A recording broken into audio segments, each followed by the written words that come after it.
can't see who's here. I just kind of walked. Do I know anybody here? Oh, I know you. I think you know me. All right. All right. Well, I've never been in this bookstore. It's a nice bookstore. It is. I've heard nice things, and so I'm glad to be here. And I forgot kind of what our time frame is on this. Can you remind me? Teresa? Teresa? 8 minutes. 8 Hi, minutes. I'm here. Okay. Wave, at 6 or something, just so I'll know I'm not so. I don't actually time you, so. Okay. Well, I won't be much over that. But anyway. I grew up in the 50s, and my mother said, if you're not a virgin, no man is going to marry you. And I believed her. There was a double standard in the 50s, and that was that boys would be boys. They all wanted to have sex all the time, but it was not to be of interest or not anything that girls should do. And of course, I believe that too. But the 60s came along. And when the 60s came along, it was sex, drugs, rock and roll.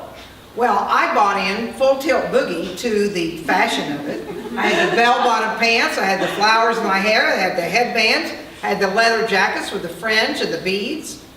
You know, I was all set. I didn't wear a bra, you know, the whole routine. But that part about free love, sex with strangers, I wasn't having anything to do with that scene.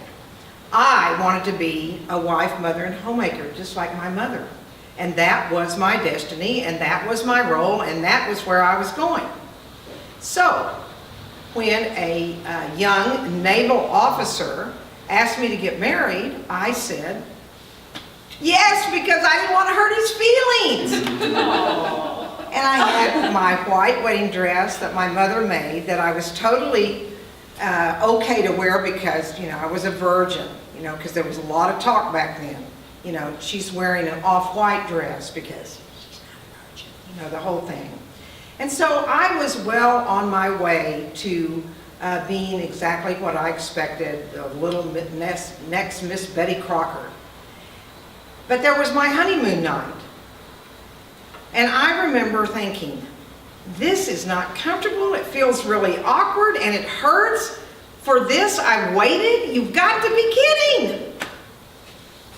As the years went by, I became more and more clear that being a mother wasn't my calling. And my role model became Gloria Steinem. And Gloria Steinem stood up to men, she stood in her truth, and she didn't do it by being, she was attractive, but she didn't use that sexuality, she didn't use low-cut dresses, she didn't use all that flirting stuff to get what she wanted.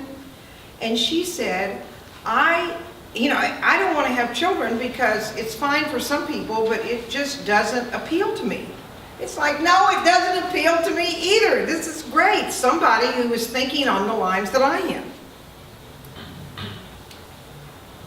After 9 years of marriage, my husband divorced me because I refused to go off birth control pills and get pregnant. And I was devastated. I thought my life is over. You know, I mean, everything I've ever dreamed for and expected to be is just down the tubes. But all of a sudden I felt very free and I felt very liberated, and I said, this is not so bad. I think this is going to work okay, because in actuality I can see now that while I was married, it was like, for me, a prison. And in terms of money, he was always lording over me that he made the money. And so therefore he had more power, more control. You know, he was the king, and you know, I was the princess or whatever. Well, in the divorce, I kept the house, and we had 2 bedrooms, and there was a bed in each bedroom. And he took one bed in the extra bedroom, and I kept the main bed. Well, my parents said they were going to come visit because they had to come see if I was going to survive or not. And I had a job, and you know, that kind of thing was going on. I was feeling kind of okay, but I had to buy a bed for my parents. They were coming to visit. So I bought the bed. They set the delivery time. I set it on a Monday when I was off work, and I put on my bathing suit so I could suntan while I mowed the lawn. And I watched for the delivery man, and they did come, 2 guys. And I, with a lot of drama, it's like, okay, here's what we need to do. We need to take the new bed and put it in the master bedroom, and we need to take the old bed, put it in the second bedroom, because I want the new bed for me. So here was the mattress in the new, in the master bedroom. I guess it was a master at that time. And we put the other bed in there, and off they went. Well, I fixed my little Campbell's tomato soup with my little saltines and a little pat of butter in the center, and there was a knock at the door. I thought, I wasn't expecting anybody. Maybe it's the mailman. Got something. Opened the door. It was one of these delivery men, and he had his truck parked in my driveway again. And he said, I think that I left some tools here. I said, really? Well, I didn't see them, but come on in, let's look for them. So I went in the second bedroom, and I'm like looking on the windowsill, I'm looking on top of it.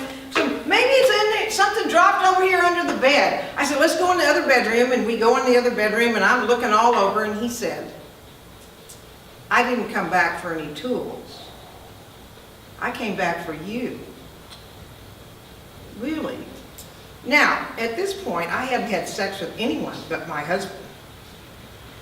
I thought, well, I want to be nice. I don't want to hurt his feelings, so I said yes. So I had sex with someone that was a stranger, something I never thought I would do. And afterwards, I went out, I told all my friends, it was like I'd won some kind of trophy, or that I had crossed some kind of river. It was like I had passed some criteria in my life that was important. After that, I became the man I always hated. So many men, so little time. Next, you. Come on, you, next. That was it. One of my friends said, Aralyn, I think you could trip a man and beat him to the floor. And I think I probably could have at that time. But the interesting part was that I had orgasms. I never had those when I was married. Thank you. Beautiful. Oh, so beautiful. Yeah.